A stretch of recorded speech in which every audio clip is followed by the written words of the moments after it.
Bien, entonces como te dije, en 1982 IBM sacó su gestor de base de datos relacional SQL Data System. Después esto fue seguido en 1985 por DB2, que actualmente más que toda continúa. Ambos sistemas corrían solamente en mainframes de IBM, en computadoras mainframe de IBM. Acuérdate que un mainframe es como que ya un servidor un poco más potente. Más adelante, DB2 fue portado a otros sistemas operativos, incluyendo Unix y Windows. Hoy en día continúa siendo el ser de los primeros sistemas de base de datos principales de IBM, como lo es DB2. Ya ni me acordaba, no sé que si toda continua, DB2. Efectivamente, dice DB2 es una marca comercial propiedad del IBM. Hoy en día, pues es el plato fuerte de IBM en cuanto a base de datos, el DB2. Yo pensé que ya no estaba funcionando. Informix también es otro muy popular. De hecho, yo los más populares que conozco, Informix, el Oracle, pero ese es de paga, me parece. No, sí, es de paga. El SQL Server también, el Postgres y el MySQL son como y MariaDB. Entonces, pues yo creo que los más principales, sí o sí, sería MySQL, Postgres y SQL Server. Y ahí por ahí, pues MariaDB. Porque casi siempre todo lo que es de libre licencia es más usado que lo de paga. Pero se dice que yo no los he usado, yo nomás he usado SQL Server. Se dice que el mejor de todos es Oracle y luego SQL Server y ya todos los demás. Se dice que el mejor es Oracle, pero pues ya ahí depende de necesidades. Pero dicen los que saben que el mejor de todos es Oracle y SQL Server. Pero MySQL tampoco se queda atrás. Pero como te digo, eso siempre va a ser un debate. Pero yo sí confío que Oracle es de los mejores. Porque para empezar, Oracle es una corporación muy fuerte y aparte pues es de paga y todo lo que es de paga tiende a ser un poquito mejor que lo que es gratis. Entonces, eso para que lo consideres. Durante los 80s, otros sistemas de base de datos relacionales SQL, incluyendo SQL Server, fueron desarrollados. El SQL Server nació en los 80s. Aunque cada de estos sistemas de base de datos usando SQL como su lenguaje, como SQL estándar, pues al final de cuentas, pues usaban el SQL como su lenguaje de consultas, todos estos lenguajes, pero pues al final de cuentas no seguían sin un estándar. Usaban SQL para sus consultas, pero al final de cuentas este SQL tenía muchas diferencias conforme a otros sistemas gestores de base de datos. Pero eso comenzó el cambio ya en 1989, cuando el American National Standards Institute, lo que conocemos como ANSI, publicó el primer conjunto de estándares para el lenguaje de base de datos para el lenguaje de consultas query. Fíjate, vamos a ponerle American National, el ANSI, lo que todo el mundo conocemos. Que pues esto ya es un estándar en América.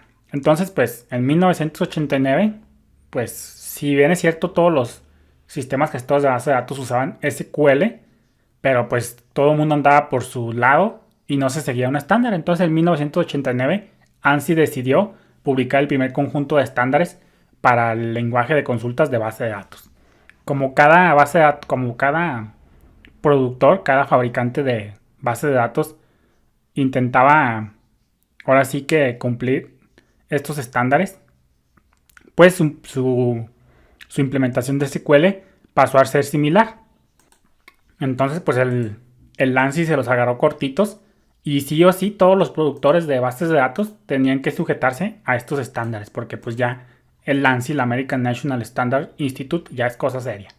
Sin embargo, cada uno de estos sistemas gestores de base de datos todavía tenían su propio dialecto de SQL, su propio conjunto de SQL que incluía adiciones o extensiones a los estándares. Es lo que te decía, el SQL es algo estándar, pero cada sistema gestor de base de datos tiene sus propias adiciones, sus propias extensiones. Por ejemplo, aquí en MySQL existen funciones que por ejemplo no existen en SQL Server porque son propias de MySQL.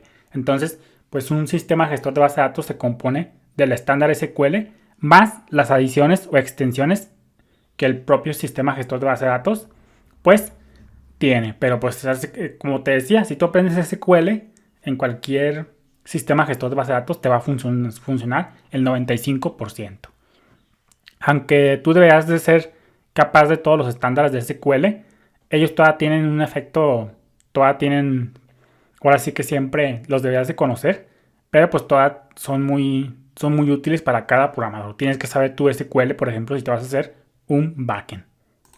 Entonces esto es una ventaja de que por más que los sistemas gestores de base de datos tengan sus propias adiciones, sus propias extensiones, el primer beneficio de los estándares de SQL es que las sentencias de SQL básicas, por ejemplo un insert, un update, etc., son todavía lo mismo en cualquier sistema gestor de base de datos. Como resultado, una vez que tú aprendes un dialecto, es relativamente fácil cambiarte a otro sistema gestor de base de datos. Por ejemplo, aquí si tú aprendes SQL, como te lo voy a enseñar yo aquí, al 100%, pues ya cuando te pases a SQL Server, a Postgres, a cualquier sistema gestor de base de datos relacional, pues va a ser fácil aprenderlo. Porque pues el estándar es SQL en todos. Por otro lado, pues portar o cambiar aplicaciones que usan SQL de un tipo de base de datos a otro sistema gestor de base de datos, pues va a requerir ciertos cambios. No necesariamente que tú, si tienes una base de datos en MySQL y la quieres cambiar a SQL Server, pues por más que siga siendo un estándar de SQL, pues a lo mejor te va a tener que haber ciertos cambios sustanciales para que lo consideres. Entonces no pretendas tú que al ser un estándar de SQL vas a poder migrar rápidamente a una base de datos relacional. No nomás es el SQL como tal.